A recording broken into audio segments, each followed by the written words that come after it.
어느 날 문득 삶이 낯설게 느껴졌습니다. 그리고 그 순간 나는 깨어나기 시작했습니다. 이것은 한 사람의 내면에서 시작된 깨어나는 이야기입니다. 나는 늘 불안했다. 큰일이 일어난 것도 아닌데 마음은 항상 긴장 속에 있었다. 출근길 전철 안에서 회의가 시작되기 전 문득 거울을 볼 때 이유 없는 조급함과 막연한 두려움이 나를 잠식했다. 혹시 내가 뭔가 잘못한 건 아닐까? 이렇게 살아도 되는 걸까? 겉으로는 평범한 일상을 살아가고 있었지만 내면 어딘가엔 언제 터질지 모를 경고음이 작게 끊임없이 울리고 있었다.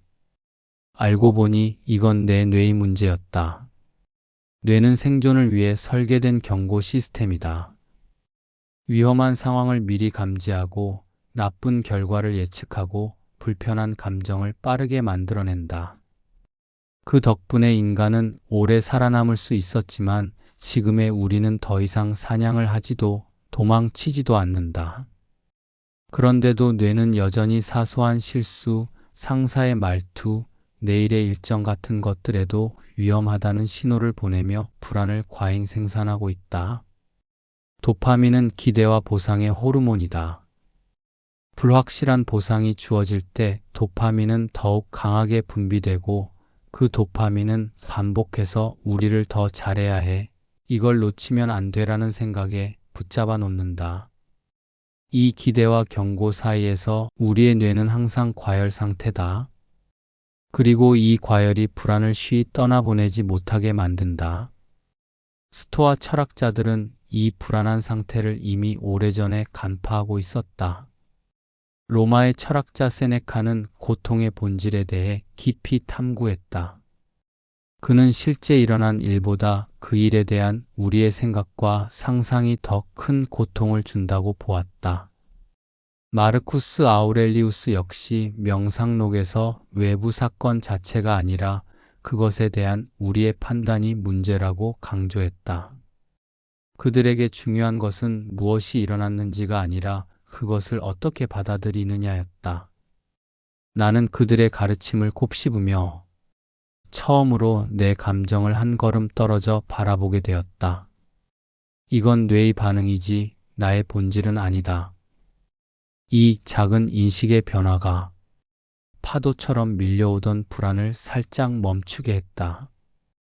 불안을 없애려 하지 않고 그 감정을 하나의 정보로 바라볼 수 있게 되었다. 이것이 스토아 철학이 말한 통제 가능한 것과 통제 불가능한 것의 구분이었다. 불안은 통제할 수 없지만 그 불안을 바라보는 태도는 내가 선택할 수 있다는 것이다. 그 순간부터 나는 불안 속에 있으면서도 조금은 자유로워질 수 있었다. 불안은 여전히 온다. 하지만 이제는 도망치거나 억누르기보다 그 감정이 말해주는 메시지를 듣는다. 지금 무엇이 두려운가? 그 두려움은 진짜 현실인가? 아니면 상상인가? 나는 이 질문을 통해 내 뇌가 만들어낸 과잉 경고에서 조금씩 벗어나고 있다. 스토아 철학자들이 말하던 평정심은 감정이 없는 상태가 아니라 감정의 중심에서 흔들리지 않는 힘이었다. 그리고 그 힘은 이 순간에도 나를 다시 중심으로 이끌어준다.